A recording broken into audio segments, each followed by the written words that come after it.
दोस्तों नमस्कार, स्वागत है आपका हमारे YouTube चैनल ग्रो लाइफ में। मैं शिव सागर निषाद, मेरे साथ नौशाद भाई आज हैं। इससे पहले इन्होंने एक बार इंटरव्यू दिया था जो कि ऑटो रिक्शा के बारे में बताए हुए थे, और आज एक कमेंट आया हुआ है, इसलिए फिर से मुझे एक वीडियो बनाना पड़ा कि ऑटो रिक्शा चलाने के लिए डॉक्यूमेंट्स क्या क्या लगते हैं। तो उसके बारे में हम लोग जो है अच्छे से जानेंगे, क्योंकि अभी आज का जो है मेरा तो चलो नया एक्सपीरियंस, बट इनका जो एक्सपीरियंस है वो काफ़ी दिनों से है, बहुत एक्सपीरियंस इनका है। तो हम इनसे जानते हैं पूरा डिटेल में। नौशाद भाई, ऑटो रिक्शा चलाने के लिए क्या क्या डॉक्यूमेंट्स लगते हैं?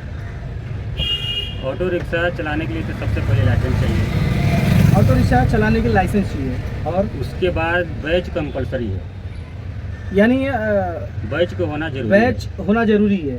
तो देखो, ऑटो रिक्शा चलाने के लिए आपका लाइसेंस होना ज़रूरी है, उसके साथ साथ बैच होना ज़रूरी है। अगर कोई गाड़ी अगर आप चलाते हैं तो बैच की कोई ज़रूरत नहीं है, बट अगर आप ऑटो रिक्शा चलाना चाहते हैं तो आपको लाइसेंस और बैच की ज़रूरत है। आपका लाइसेंस का कोई मतलब नहीं है, आपका बैच होना ज़रूरी है। आप चोरी चलोगे कोई मतलब नहीं है। तो जो लाइसेंस बनाते हैं वो लाइसेंस कैसा होना चाहिए ऑटो रिक्शा चलाने के लिए? लाइसेंस भी कई तरह के होते हैं, तो मैं जानना चाहूँगा कि लाइसेंस किस टाइप का होना चाहिए ऑटो रिक्शा? लाइसेंस दो तरह के होता है। लाइसेंस दो तरह के होते हैं, ट्रांसपोर्ट और नॉन ट्रांसपोर्ट। ट्रांसपोर्ट और नॉन ट्रांसपोर्ट। एनटी होता है और एक टी परमिट होता है। हाँ। यस, एनटी और टी परमिट, ट्रांसपोर्ट वाला और नॉन ट्रांसपोर्ट वाला।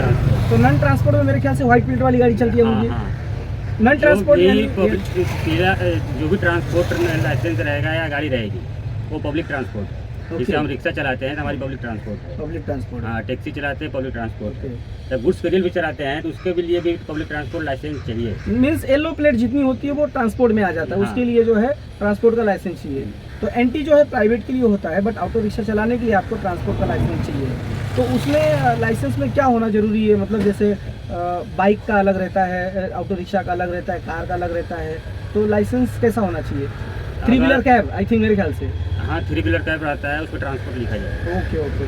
3 व्हीलर बैच हम इसलिए बनाते हैं, गवर्नमेंट ने इसको लागू किया है। बैच बनाने से, बैच रहने की वजह से हम भी सेपरेट रहते हैं, हमारे पैसेंजर भी सेपरेट रहते हैं। Okay okay. अगर हमारे पास बैच नहीं है, खुदा न खास्ता गाड़ी का या पब्लिक का किसी का भी कुछ हो गया तो हमारी इंश्योरेंस पास नहीं है। Okay okay.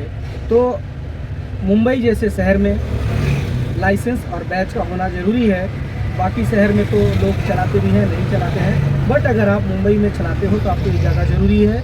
या फिर आप कहीं पे भी गाड़ियाँ चलाते हो तो आपका क्लियर होना बहुत ज़रूरी है। तो ऑटो रिक्शा चलाने के लिए आपको लाइसेंस और बैच की ज़रूरत है। बाकी डॉक्यूमेंट्स वगैरह इसमें नहीं लगता है, सिर्फ आपको यही 2 चीज़ चाहिए।